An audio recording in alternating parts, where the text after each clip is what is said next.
할렐루야. 여러분께서 기도해 주셔서 제가 성지 순례를 잘하고 왔습니다. 성지 연수에서 배우고 경험한 일에 제게 크다란 도전이 많이 되었습니다. 짧은 시간에 모든 것을 말씀드릴 수는 없겠지만 보고 듣고 배운 것들을 여러분들과 함께 많이 나눌 수 있으리라 생각을 하게 되었습니다. 짧은 일정 속에 여러 곳에 다니다 보니까 일정을 소화하기는 참 어려웠지만 그래도 성지 연수를 하게 되어서 참으로 감사하게 생각합니다.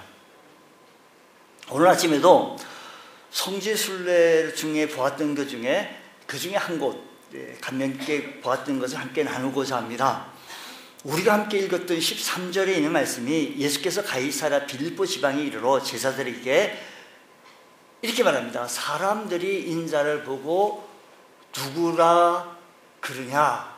라고 물었던 얘기입니다. 이것은 가이사랴 빌립보라는 곳인데 이스라엘 북쪽 골란 고원을 거쳐 올라가다 보면 성경 시편 133편 3절에 나오는 헐몬의 이슬이 시온의 산들에 내림 같도다라고 하는 그 헐몬산의 구절이 나오는데 그 헐몬산 아래에 위치되어져 있는 것이 가이사랴 빌립보. 지금은 가이사랴 빌립보라고 말하지 아니하고 바니아스라고 부르게 됐습니다. 성경 시대에 부르는 지명하고 현재 부르는 지명이 많이 좀 다른 것을 보게 되었습니다. 성경 시대 예루살렘은 지금도 예루살렘은 그대로이지만 많은 부분들이 그렇다 이 말씀인 것입니다. 그래서 지금 그 동굴에 그 바니아스라고 하는 그 시온산 헐몬산 밑으로 좀 내려오는 그곳에 가이사랴 빌립보 지방이 있게 되어지는데 그게 산 자락에 크다란 동굴이 있는데 그 동굴이 그리스의 신화에 나오는 판신, 피자 발음이 잘 안 된다고 합니다. 아랍 사람들은. 그래서 바네아스라고 부르기도 합니다. 이것은 울창한 숲을 이루고 있고 자연이 울창한 숲을 이루다 보니까 양들이 목양을 하는, 즉 목동들이 목양을 하기 위해서 모이는 곳입니다. 그리고 양들이 밤이 되면 안전한 동굴에 모으게 되어지는데 그 바니아스라고 하는 지금 그 사진 잠깐만요. 거기 보면 큰 바위가 있는데 그 바위에서 앞에 수많은 판신을 믿고 있는 우상신을 믿고 있는 저렇게 수많은 사람들, 지금은 저 사람들이 순례객들이죠. 관광객들이겠죠. 제가 여기 서 있으면 예수님께서 이곳쯤에서 그러니까 여러분 쪽에서 저것을 바라보면서 여러분 쪽에서 예수님이 제자들과 함께 이렇게 얘기합니다. 저기 있는 저 사람들이 나를 보고 누구라고 하느냐 이렇게 얘기를 하게 되어진 것입니다. 근데 저기 있는 저 사람들이 누구냐고 하면 판신을 섬기는 우상신입니다. 조금 더 가까이 나가는 다른 사진을 보게 되죠. 거기에다가 그 산에다가 여러 가지 새겨놓여 있는 것을 성경 시대에 새겨놓은 것들을 또 다시 보게 되는 다른 사진 좀 보여주세요. 보게 되시면 그 동굴 속에 양들이 들어가게 되어지고 양들이 목동들이 그곳에 들어가게 되어지고 조금 다른 사람들 계속해서 다른 것을 보여준다면 거기에 보면 그 산을 갖다가 파놓고 좀 다른 산요, 다른 사진요. 계속해서 넘겨 보시기 바랍니다. 거기 다예요. 거기 다입니다. 여기 보면 그렇게 저 산을 보면 그 동굴 속에 이렇게 많이 파져 있는데 지금 여러분이 보시면은 조그맣게 이렇게 둥글게 해가지고 이렇게 네모나게 거기다가 신상을 놓고 여러 신들이 저게 한두 개가 아닙니다. 저 산을 저렇게 파놨습니다.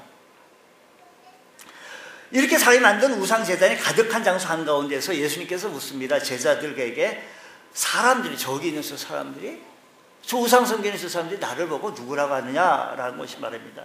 근데 이스라엘 유대인의 학습법은요 늘 서술형입니다.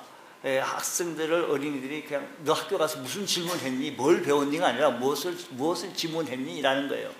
이게 서술식으로 돼가지고요 그렇게 그러니까 단답형으로 얘기하지 않겠죠. 뭘 배웠니? 학교 많이 배웠어요. 너 어린이집 가서 뭐 했니? 간식 먹었어요. 그 아이는 간식 먹은 게 기억나는가 봐요. 간식 먹었어요. 단답형으로 나오는데 그 서술식으로 나와서 말을 줄줄줄 얘기할 수 있도록 그렇게 얘기를 한다는 것입니다. 그래서 사람들이 나를 보고 누구라고 하느냐라고 묻습니다. 요 물음인 것입니다. 이스라엘 최북단 헬몬산 발치에 자리 잡은 아름다운 도시 가이사라, 지금은 국립공원으로 조성이 되어 있습니다. 가이사라 빌립보는 헤롯 대왕이 로마 아우구스도 황제로부터 선물 받은 도시인데, 헤롯 대왕이 죽은 후 그의 아들 헤롯 빌립이 로마의 황제의 칭호를 따고 자기 이름을 따라서 가이사라 빌립, 그래서 가이사라 빌립보라고 이 도시를 명명하게 되어졌다라는 것입니다. 근데 많은 사람들이 예수께서 갈릴리 제자들에게 함께 있으면서 그렇게 물었습니다. 그랬더니 제자들이 얘기하기를, 저기 있는 사람들이 얘기하기를, 많은 사람들이 얘기하기를 침례 요한이라고 그러기도 하고요, 엘리야라고 그러기도 하고요, 또 누구죠? 에레미야라고 하기도 하고요, 그렇게 합디다 라고 얘기를 하는 거예요. 자신의 생에서 가장 중요한 질문을 제자에게 던졌는데 엘리야, 침례 요한, 에레미야 얘기합니다. 그 당시에 동시대, 예수님보다 침례 요한이 몇 개월 앞서냐고 하면 한 6개월 정도 앞서 태어나셨으니까 아마 그 시대에 뭐 동시대 사람 아니겠는가 싶어요. 그렇죠?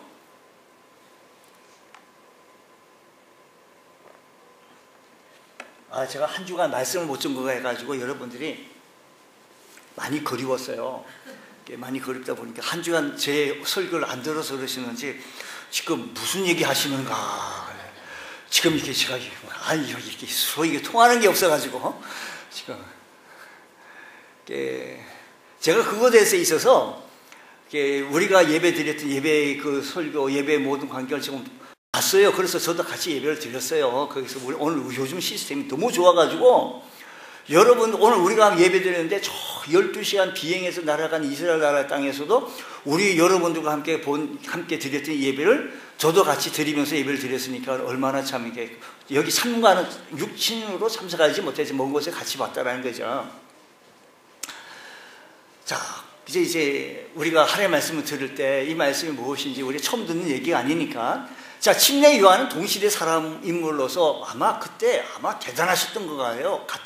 침례 요한이 독사 이 자식들 하면서 회개하라 하면서 막 말이 거침없이 독서를 내뱉게 되어졌으니까요. 그러니까 아마도 그분은 침례 요한이 아마 죽었는데 살아나서 저렇게 얘기하지 않겠느냐라는 생각을 좀 했을 것 같고요. 왜 엘리야 같다라고 생각하게 되어졌는가 하니, 엘리야 선지자는 850명과 자기 혼자 싸워가지고 이긴 성전벌을 날린 아주 훌륭한 인물이기 때문에 아마도 저 사람은 죽은 자를 살리시고 눈먼 자를 보게 하시고 안전뱅이를 일으키시니까 저분은 능력의 사람 엘리야가 돌아오지 않겠는가, 이렇게 생각하게 되어졌어요.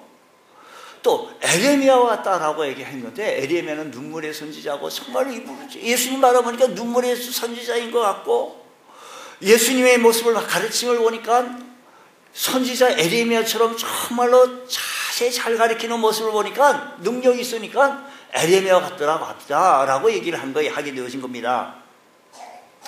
이렇게 되어지는데, 예수님은 이 상황 속에서, 예수님 이 얘기 속에서 이렇게 묻습니다. 그러면 너희들은 나를 누구라고 하느냐라고 묻습니다. 그랬더니 베드로가 아주 귀한 신앙 고백을 하게 되어진 것입니다. 자, 어쨌든 가이사랴 빌립보에서 제자들에게 의해 고백되어진 그 예수님은, 우리가 믿고 있는 그 예수님, 이제는 12월이 되어져서 아기 예수 탄생하신 성탄절, 예수님께서 탄생하신 날을 기념하기 위해서 기억하며 다시 오실 예수님을 기억하며 우리가 살아가는 여러분들, 우리 시간에 여러분들 그 예수님이 누구신가, 우리 인생의 그 예수님 누구신가 보면 우리 인생의 그 예수님은 구주가 되시는 줄 믿으시기 바랍니다. 자, 베드로는 이렇게 말합니다. 베드로가 주는 그리스도시요 살아계신 하나님의 아들입니다. 뭐라고 해요? 살아계신 하나님. 그러니까 하나님이 살아계신 분이에요. 살아계신 하나님의 아들입니다. 여기서 베드로는 주는 그리스도라고 했는데, 그리스도의 뜻은 문자 그대로 기름 부음을 받은 자라의 그리스도인 것입니다. 그 시대에 기름을 부음을 받는 직위를 가지신 분이 왕이나 제사장이나 선지자, 이 세 분을 기름 부을 때 기름을 붓습니다. 이 기름을 붓는다는 말은 그리스도라는 것입니다. 그러니까 그 자리에 취임할 때 기름 부음을 받는 세 가지 직종이 있었는데, 말씀드린 왕, 선지자, 제사장이 있습니다. 그들은 취임 시 양의 뿔, 양각의 기름을 채워 머리에 붓는 것으로 사역을 인준하게 되어지는 것입니다. 우리 인생에서 이 모습이 충족되어져야 할 텐데, 왕은 다스리는 자, 왕이 다스리지 않습니까? 다스리는 자인데, 그렇다고 한다면 우리 인생의 가장 중요한 질문은 누가 나를 다스리느냐라는 거예요. 두 번째는요, 선지자는 가르치는 자로서 인생의 또 하나의 질문은 누가 나에게 바른 진리를 가르칠 수 있느냐라는 것입니다. 제사장은 하나님에게 속죄의 제사를 드려 하나님과 사람 사이에 중보의 다리를 놓는 사람이 제사장인데, 인생의 또 하나의 질문은 누가 내 죄의 문제를 해결해 줄 수 있느냐라는 것입니다. 누가 나의 죄의 문제를 해결하여 주셔서 하나님과 나 사이의 다리를 연결해 줄 수 있느냐. 이스라엘 백성은 수많은 흔들리는 수많은 왕들이 거쳐가면서 참으로 많이 경험했고요. 또 선지자들 많이 경험했는데, 그 선지자들은 전부 다 거짓 선지자, 또한 성실하지 못한 제사장들을 경험하면서 어느 날 그런 생각하기를, 역사의 한가운데 하나님이 직접 기름 부어서 왕과 선지자와 제사장의 역할을 함께 감당할 분의 오심을 기다리고 있게 되어진 것입니다. 그를 히라보로 그리스도, 아람어로 메시아라고 부르게 되어진 것입니다. 그러니까 메시아는 나를 다스리는 왕으로, 나를 진리로 인도하는 선지자로, 그 메시아는 나를 다스리고, 그 메시아는 나를 진리로 인도해 주시고 진리로 가르쳐 주시고, 그 메시아는 나의 근본적인 죄의 문제를 해결해 주시는 그런 자이어야 한다라는 것입니다. 한마디로 이런 메시아를 우리는 다른 말로 얘기하면 구주라고 부르게 되어진 것입니다. 구원의 주님이라고 부르는데, 그는 가이사랴에서 베드로가 예수님, 당신이 바로 그리스도 우리의 구주이십니다. 이 대답을 예수님께서 하게 되어졌을 때, 이 대답을 듣고 예수님께서 얼마나 기뻐하셨던지, 예수께서 대답하여 이르시되 바요나 시몬아, 내가 복이 있도다. 이를 내가 알게 하니는 혈육이 아니라 하늘에 계신 내 아버지시니라고 했습니다. 내 아버지의 도움으로 내가 이 진리를 깨달았다고 칭찬하게 되어진 것입니다. 그렇습니다. 그리고 보면 예수 그리스도라고 하는 이 단어라는 이 말씀 속에 기독교의 핵심이 다 들어가 있고, 예수 그리스도 곧 예수님은 구주이시고, 기독론의 신앙의 기독교의 핵심, 기독론의 해결을 해결해 줄 수 있는 그 귀한 답이다라는 것입니다. 여러분, 우리가 예수님을 믿는다는 것은 예수님을 나의 주로 믿고 절대 순종하는 것입니다. 예수님이 나의 구주, 구원의 주가 되신다는 사실을 믿으시기 바랍니다. 이 사실을 고백하게 되어진 것입니다. 예수님께서 하시는 말씀이라면, 그렇다면 무엇이든지 믿고 예수님께서 하라고 하시는 일이라고 한다면 제대로 하지 못하더라도 하려고 몸짓이라도 내고, 예수님께서 하신 모습을 나의 삶의 표대로 삶아서 살아가는 것, 닮아가려고 하는 것이 예수님을 구주로 믿고 살아가는 자의 모습인 것입니다. 우리 마땅히 죽을 수밖에 없고 지옥 백성이 될 수밖에 없었는데, 예수님께서 핏값으로 우리를 사신 것으로 여러분 믿으시기 바랍니다. 우리는 예수님의 십자가의 은혜로 구원받는 것을 믿습니다. 그래서 우리는 기꺼이 예수님의 것이 되길 바라고, 예수님이 나의 주님으로 모신 것을 오히려 자랑스럽게 여기면서 살아갈 줄 아는 귀한 은혜가 있기를 축복합니다. 사람들은 때로 이 예수 그리스도라는 말이 너무 친숙한 나머지 그 이름 속에서 주는 진리의 핵심을 놓쳐버리고 있습니다. 너무 가깝다 보니까, 너무 가까이 부르다 보니까 예수 그리스도 그게 뭐지? 예수 구주, 구원의 주, 그 분을 놓치고 있어요. 어떤 학교에서 시험을 치렀는데, 학교 운동선수가 모처럼 열심히 공부하고 정신 차려서 시험을 치르고 하는데, 이어같이 학교에 그 책상이 있고 의자 있고 쭉 이렇게 나래비를 쭉 앉아가지고 시험을 칩니다. 맨 마지막 문제가 뭐냐면, 그 학교 이름을 한자로 쓰는 거예요. 한자를 쓰는데 중요한 것은 그 운동선수니까 추리닝 윗도리를 다 입었는데 뒤에 등판에 한자로 한국고등학교 이게 써 있는 거예요. 그게 뒤에 앉은 사람은 자연히 그거 보고 뺏기면 되는 거예요. 근데 맨 앞에 있는 학생은 뺏길 게 없는 거예요. 앞에 있는 학생이 없다 보니까.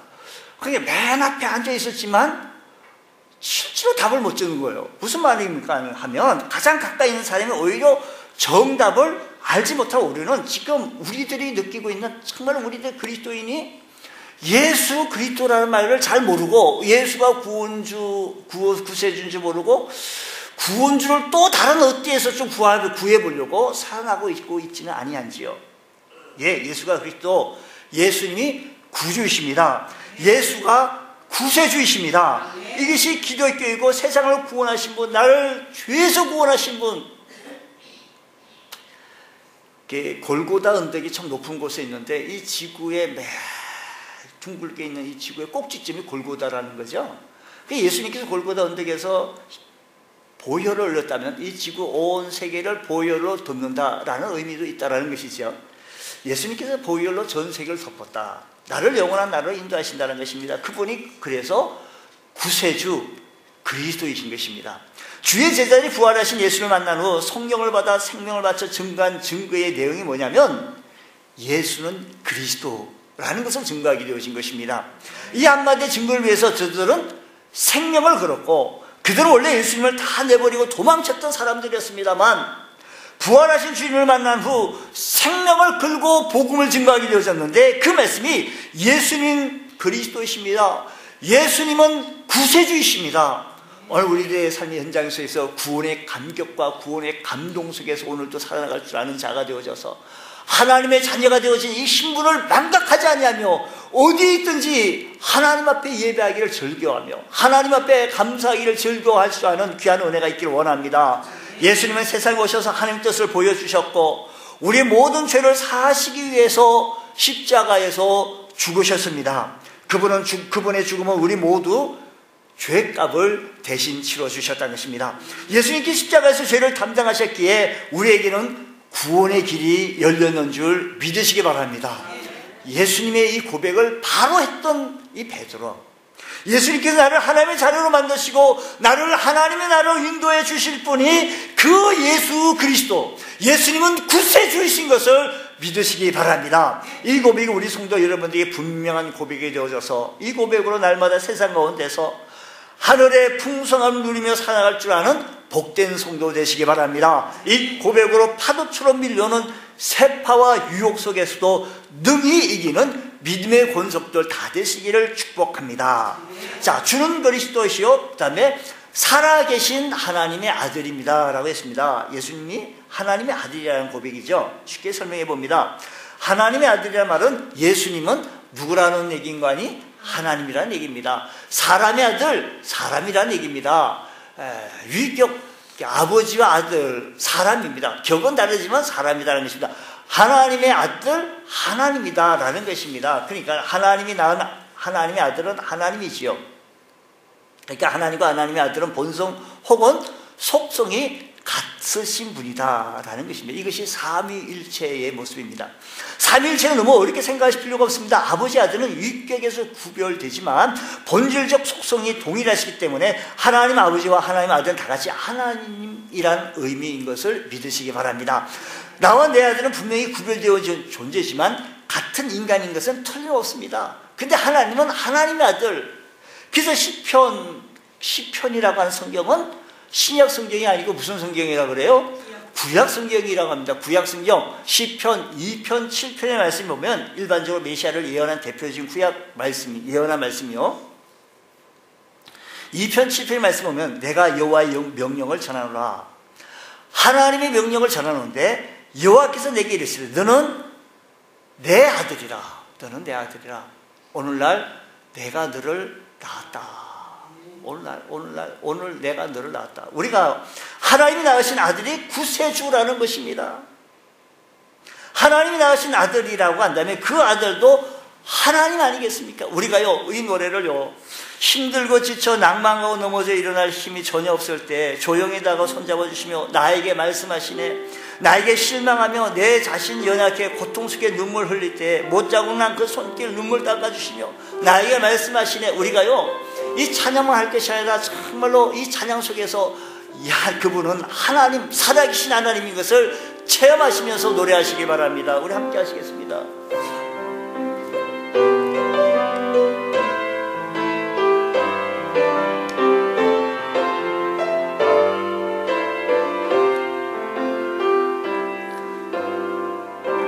힘들고 지쳐 낭망하고 넘어져 일어날 힘 전혀 없을 때에 조용히 다가가 손 잡아주고 나에게 말씀하시네.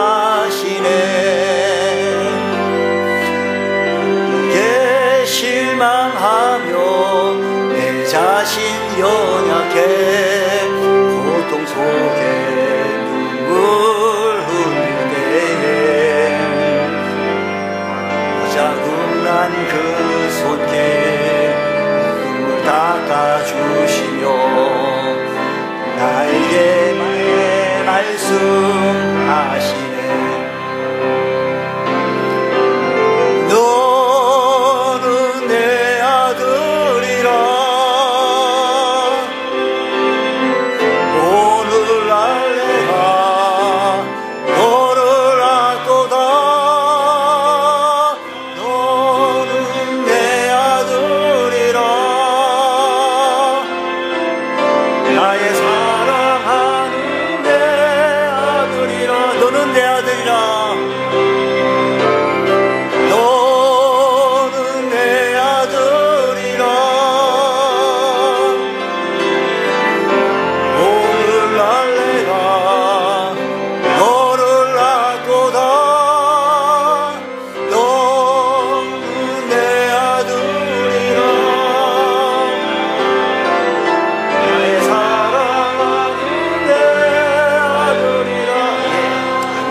기독교 교리에서 예수는 참 하나님이요 참 사람이다. 이것을 신성과 인성이라 합니다. 어느 한쪽을 부인하면 거기서부터 이단이 나오는 것입니다. 잘못된 교리가 나오는 것입니다. 만약에 하나님께서 우리에게 신성과 인성이 다 필요하니까 그 예수님을 보내주신 것이죠. 만약에 하나님께서요 우리에게 필요한 것이 정보였다고 한다면 우리에게 교육자를 보내주셨을 것이고, 우리에게 가장 필요한 것이 기술이라고 한다면 우리에게 과학자를 아마 보내주셨을 것입니다. 우리가 꼭 필요한 것이 돈이었다고 한다면 우리에게 경제학자를 보내주셨을 것이고, 서인들이 얘기한 설교의 내용이에요. 제가 우리에게 가장 필요한 것이 쾌락이었다고 한다면 우리에게 연예인을 보내주셨을 것이고, 그러나 우리에게 가장 필요한 것이 용서였기에 우리에게 구세주를 보내주게 되어졌다는 것입니다. 그래서 성경은 궁극적으로 하나님이 하실 수밖에 없다는 거예요. 용서는 하나님밖에 하실 수가 없으며 신인 양성을 가지신 분이어야기에 우리의 근본적인 문제를 해결하기 위해서 살아계신 하나님께서 자기 자신 하나밖에 없는 아들을 이곳에 보내주시게 되어주신 것을 믿으시기 바랍니다. 근데 그 하나님은 뭐라고 얘기하는가 하니 살아계신 하나님, 지금도 살아계신 하나님으로 우리를 인도하시고 축복하시고 보호하여 주시는 줄 믿으시기 바랍니다.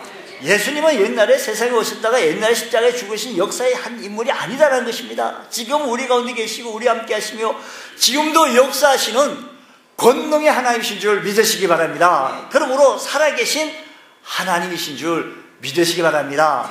아들이라는 이 표현 속에서 하나님께서 육신으로 오신 분이라는 것입니다. 육신의 눈으로 하나님 형상을 볼 수는 없습니다. 하나님을요. 그래서 하나님께서 사람의 형체를 가지고 세상에 오신 그 신인 양성을 가지신 분이시다라는 것입니다. 그래서 오늘 우리 그를 보고 살아계신 하나님의 아들이시다라는 것입니다. 예, 사랑하는 여러분, 오늘 우리들의 모습을 바라보면서 주님을 바로 고백하며 나올 줄 아는 귀한 은혜가 있기를 원합니다. 주님이 하나님이십니다. 주님이 구세주이십니다. 하나님의 아들이십니다. 나의 죄의 문제를 근본적으로 해결하실 수 있는 분은 오직 하나님밖에 없습니다. 예수님밖에 없으십니다. 라고 고백할 수 있는 귀한 은혜가 있기를 바랍니다. 사람의 노력으로는 아무나 안 돼요. 아담이요, 죄를 짓고요, 자기의 죄를 가려보려고, 자기의 문제를 해결해 보려고, 하나님 앞에 가까이 가보려고, 무화과 나무 잎으로. 아마 그게 최초의 드레스라 그래요. 최초의 옷이라 그래요. 그냥 옷을 만들어 봤지만, 햇빛이 떠오르고 타고 말라 비틀어져서 또 만들고 또 만들고 또 만들고. 그러나 하나님께서는 그에게 가죽 옷을 지어 입어주셔서 그에게 구원의 길을 제시해 주셨다라는 말씀인 것입니다. 그것이 예수님의 보혈의 피로 말미암아 우리의 죄의 문제를 해결해 주셨는 줄 믿으시기 바랍니다. 예수님은 교회의 반석이 되십니다. 18절에 예수님께서 베드로에게 주신 말씀이 이렇습니다. 내가 내게 이르는 너는 베드로라. 내가 이 반석 위에 내 교회를 세우리니 라고 말합니다. 신학자들은 역사를 통해 여기서 반석이 무엇을 의미하는가 토의를 했습니다. 가톨릭에서 문자 그대로 이 반석을 인간 베드로로 해석했고, 그래서 베드로를 초대 교황으로 간주해 왔습니다. 그러나 개신교에서는 우리 본문을 계속 읽어가 보면 예수님께서 자신의 고난과 죽음을 예언하시자 베드로가 만류합니다. 주님, 그렇게 하지 마십시오. 인간적이긴 하지만 그것은 하나님 뜻을 거스리는 것이었습니다. 그때 예수님께서 베드로에게 사탄아, 내 뒤로 물러가라. 너는 나를 넘어지게 하는 자라 라고 말했습니다. 조금 전까지만 해도 예수님께서 얼마나 기뻐서 베드로를 그렇게 축복해 주시고 칭찬해 주셨습니다. 근데 그 베드로에게 사탄도 될 수 있던 것은, 베드로의 위가 교회가 세워진다고 한다면 사탄도 될 수, 예수님께서 사탄아라고 했으니 베드로에게 세운다라고 한다면, 교회가 베드로 위에 교회가 세워진다고 하는데 그 교회의 기초는 얼마나 취약하겠습니까? 그래서 개신교 신학자들은 여기에 반석이 아닌, 베드로가 아닌 베드로의 신앙 고백의 핵심인 예수 그리스도를 뜻한다라는 것입니다. 그래서 베드로의 신앙 고백 위에 교회를 세운다라는 것입니다. 곧 그 반석은 예수님, 고린도전서 10장 4절에 그 반석은 곧 그리스도시라라고 했고, 베드로전서 2장 5절에도 보배로운 산돌 반석이신 예수라고 말씀하셨던 것입니다. 그렇습니다. 교회의 기초는 예수님이시고 그분이 또한 교회의 주인이신 줄 믿으시기 바랍니다. 그렇습니다. 오늘도 그분을 찬양하시고 그 예수님이 반석 되신 그분을 고백하시고 나올 수 있는 귀한 은혜가 일어나시기 바랍니다. 베드로가 예수님께 신앙 고백했던 사실을 바라보면서 오늘 우리에게 중요한 교훈이 있습니다. 그게 뭐냐면 예수님은 구주이십니다. 나의 죄의 문제를 근본적으로 해결하실 분이십니다. 그분은 살아계신 하나님의 아들이십니다. 지금도 살아서 역사하시고 보호하시고 인도하신 하나님이십니다. 그 신앙 고백 위에 하나님의 교회가 세워져서 주님 오실 때까지 영원토록 교회를 통하여 많은 죽어가는 영혼들이 구원받아 하나님 나라 확장되어지는 귀한 은총이 있기를 축복합니다. 기도하겠습니다. 하나님 아버지 감사합니다. 오늘 이 고백 위에 주의 만찬식을 거행합니다. 예수님은 나의 주님이십니다. 예수님은 지금도 나와 함께 하십니다. 오늘도 나의 죄를 씻어 온전케 되어지는 것을 믿습니다. 오늘 주의 만찬식을 거행함으로 말미암아 주의 보혈을 깨닫게 하여 주옵시며 우리도 바른 고백하며 나올 수 있는 귀한 은총의 은혜가 있게 하여 주옵소서. 예수님 이름으로 기도드립니다. 아멘.